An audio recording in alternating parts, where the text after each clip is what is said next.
It's Friday, November 11, and time for the Barbados Today morning update. Thanks for joining us. I'm Fernella Wedderburn. Prince Harry's visit to Barbados for the 50th independence celebrations could be disrupted. A source familiar with yesterday's talks between the National Union of Public Workers and sister unions on the dispute with government over Akanni McDowall's demotion tells Barbados Today the unions are considering a number of actions ahead of the prince's arrival on November 29. While not disclosing what action would be taken or who would be involved, the source revealed that industrial action could escalate to a national strike to coincide with the royal's arrival if the union's plans fail to produce the desired result. Now, the NUPW is scheduled to meet with customs and immigration officers today to discuss the matter. However, General Secretary Roslyn Smith declined to give any details about their strategy. They have some issues, and we are meeting with them. And during that session, we will be updating them on the issue with the president. Okay. But we are dealing with their grievances. Okay. Is there still enough time for National Service Commission to get to you before? They have to meet on Monday. Okay. As well. And we have given them this to be the second Monday since we made our submission. Right. So we would expect an early response from them by Tuesday. By Tuesday. Right. But as I say, in the meantime, we are sensitizing our membership as to the issue so that if the response is not what we're looking for by Tuesday, we have a strategic plan in place to continue. And you're not. And as usual, I'm not going to leak any activities. As they say, you will see the outcome. Meantime, Chief Personnel Officer Gail Atkins has broken her silence on the controversy surrounding McDowall's demotion. Atkins strongly denies that the union president was victimized by the Public Administration Department or that there were ulterior motives for moving him from the post of Health Planning Officer. In fact, in a release via the Government Information Service, she said the department had no record of McDowall ever holding the position from which he was reportedly removed. In other news this Friday, it's not up to any international body to determine whether or not Barbados will proceed with the construction of the Hyatt Hotel project on Bay Street. So says Chief Town Planner Mark Cummins, who makes it clear that Bridgetown's UNESCO World Heritage designation cannot influence the decision.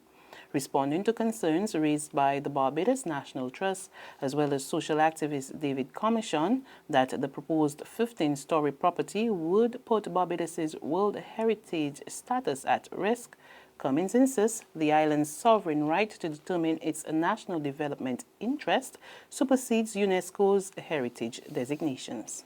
I can't speak for the social activists and I can't speak for the National Trust. What I will say is that the National Trust is one of the partners with whom we consult, and they have shared their views. But the views of the National Trust are always respected. It does not mean that the views of the National Trust are always correct. Okay. But World Heritage status does not mean that no development will take place, because the Bay Street corridor has been designated all the way up to the Hilton as predominantly tourism. It is how it fits in within the landscape.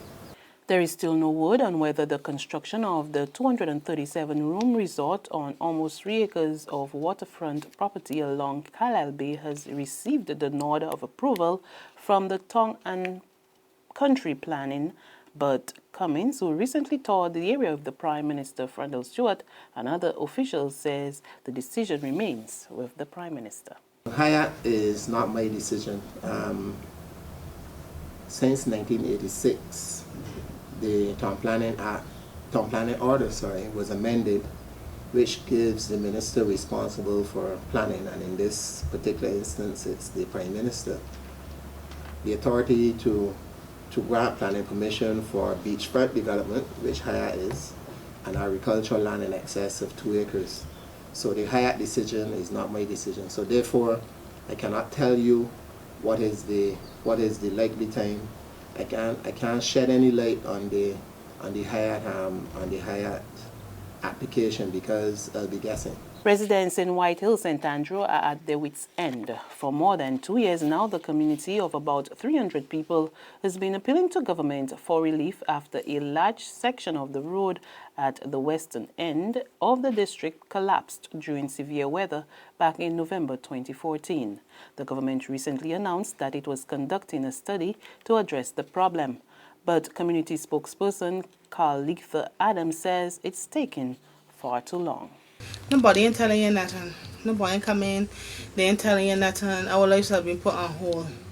The 22nd of this month will be 2 years that we still waiting for answers as to what are they going to do, if they're going to move us, or if they're going to do the road. Our lives are on hold for 2 years coming. And nobody's not. We keep asking for answers. Nobody's not giving us any answer. And I think that we deserve an answer. We just want to know if there's people down here who have houses under construction, who is doing repairs to the house, and they don't know if to continue or if to stop. We deserve an answer. Police are seeking the public's assistance in identifying a person of interest as investigations continue into a number of criminal matters. He's about 5 feet tall, stocky to medium built, has a roundish face, and is a mixed race. That's between Indian and black. He was last seen wearing a tight-fitted, rust-colored, round-neck T-shirt with a zigzag pattern, along with a long pair of blue jeans and a peak cap. Anyone with information to assist in identifying this man is asked to contact Police Emergency 211 Crime Stoppers at 1-800-8477 or the nearest police station. There's regional and international news after this short break. This Christmas will be the best Belgian Christmas for we.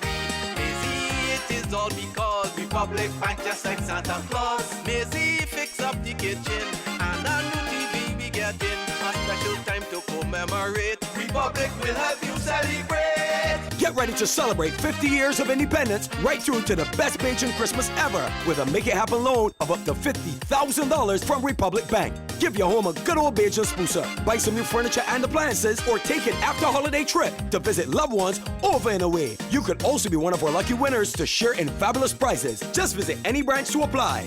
Go to republicbarbados.com or call us at 227-2700. We're also available via Skype and FaceTime. Special conditions apply. In Bajan style, it will be great with Republic Bank. Republic Bank, we're the one for you. To news from the region, as congratulatory messages continue to pour in from Caribbean leaders to the United States President-elect Donald Trump, Bahamian Prime Minister Perry Christie is hoping that the businessman's election would benefit his country. We are very hopeful about the outcome of the elections. Mr. Trump campaigned very strongly on making America great again. And a significant part of that was boosting the economy of America. And we expect the Bahamas to be the beneficiary of any positive outcome and developments in the American economy. We have to wait and see what in fact takes place and what policies are engendered by the new government. The Bahamas has been without an ambassador for some time. Prime Minister Christie, however, believes Mr. Trump will appoint an ambassador and will have the support of the Congress and the Senate, who are both led by Republicans. President-elect Trump is no stranger to the Bahamas. The Prime Minister revealed that the avid businessman is quite familiar with our economy. And further afield, United Nations Secretary General Ban Ki-moon also congratulated the president-elect and called on the new administration to cooperate with the organization. The United Nations will count on the new administration to strengthen the bonds of international cooperation as we strive together to uphold the shared ideals, combat climate change, advance human rights, promote mutual understanding, and implement the Sustainable Development Goals to achieve lives of peace, prosperity, and dignity for all. Now more than ever, we must mobilize around the principles and common values of the United Nations Charter. And that's news, but for the very latest, visit our website www.barbadostoday.bb. Also subscribe to our e-paper, email updates, and like us on Facebook. We're also on Izumi Media in bus terminals or screenplay at supermarkets and gas stations near you, as well as Channel 99 on Flow TV and Mix 96.9 FM. I'm Fernella Wedderburn. Good morning.